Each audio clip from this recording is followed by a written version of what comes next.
मधला ज्वालामुखी होता, असे महाराष्ट्राचे आराध्य दैवत छत्रपती शिवाजी महाराज. नवरा मेल्यावर सती जाणे अशी रूढी परंपरा मोडीत काढून स्त्रियांनी चूल आणि मूल या व्यतिरिक्त शिक्षण हे घेतलेच पाहिजे म्हणून मुलींसाठी पहिली शाळा सुरू करणारे स्त्री शिक्षणाचे जनक महात्मा ज्योतिबा फुले व सावित्रीबाई फुले.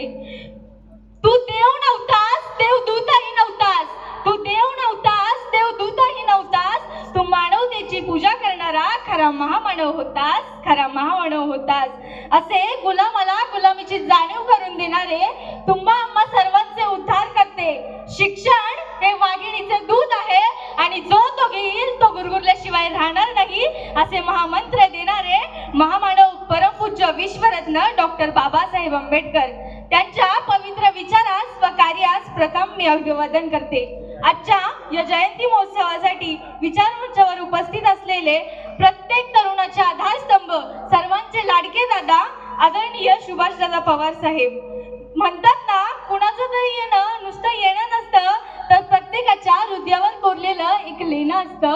असे मुरबाड तालुक्याचे भाग्य विधाते, मुरबाड तालुक्याला विकास काय आहे हे दाखवून देणारे, आपल्या कर्तृत्वाच्या व नेतृत्वाच्या जोरावर प्रत्येकाच्या हृदयावर राज्य करणारे मुरबाड तालुक्याचे कार्यसम्राट आमदार आदरणीय किसनजी गतोरे साहेब. हे काही वेळातच इथे त्यांचं देखील आगमन होणार आहे.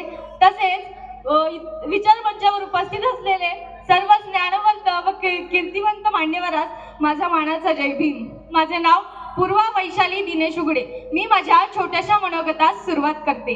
युगायुगांचा आज काळोख संपला होता, युगायुगांचा आज काळोख संपला होता.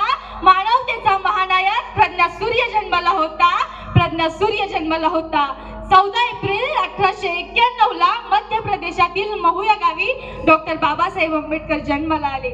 शिक्षणापासून विकासापासून लांब असलेल्या एका विशिष्ट समाजात त्यांचा जन्म झाला. म्हणतात ना, ज्याप्रमाणे सूर्याचे तेज, सागराची खोली आणि आकाशाची उंची शब्दात मांडता येत नाही, अगदी तसेच बाबासाहेबांची महती शब्दात सांगणे केवळ अशक्य. बाबासाहेबांनी प्रचंड कष्ट आणि संघर्षातून अमेरिकेतील थेट कोलंबिया विद्यापीठात कायद्याची पदवी घेतली. बाबासाहेबांनी हिंदू कोडबिल तयार केले, स्त्री शिक्षण, स्त्रियांचे मूलभूत हक्क यासाठी कार्य केले. परंतु शब्द नाही आहे शक्ती यामध्ये, शब्द नाही आहे शक्ती यामध्ये. न्याय समतेची ज्योत जाळतो प्रत्येक मनामध्ये, न्याय समतेची ज्योत जाळतो प्रत्येक मनामध्ये. असे भारतीय संविधान तयार करण्यास बाबासाहेबांचा बाबासाहेबांचे जीवन अतिशय प्रेरणादायक आहे.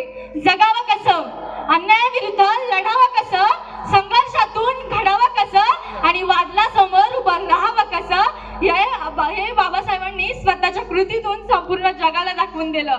बाबासाहेब स्वाभिमानाबद्दल सांगत असताना नेहमी म्हणायचे, 100 दिवस शेळी होऊन जगण्यापेक्षा 1 दिवस वाघ होऊन जगा. कारण बली हा नेहमी शेळी मेंढ्यांचा दिला जातो, वाघ सिंहाचा नाही. कारण बली हा नेहमी शेळी मेंढ्यांचा दिला जातो, वाघ सिंहाचा नाही. म्हणून मी म्हणेल, आले किती गेले किती उडून गेले भरारा, आले किती गेले किती उडून गेले भरारा. संपला नाही संपणार नाही, वा भीमा तुझा दरारा, वा भीमा तुझा दरारा. बाबासाहेबांच्या जीवनावर बोलण्यासारखं फार काही आहे, परंतु मी जास्त काही न बोलता जाता जाता एवढंच म्हणेल, घायाळ पाखरांना पंख दिलेस तू, घायाळ पाखरांना पंख दिलेस तू, मुक्या वेदनांना शब्द दिलेस तू. तुझ्याच प्रेरणेने जगण्याचा अर्थ आला, तुझ्याच प्रेरणेने जगण्याचा अर्थ आला.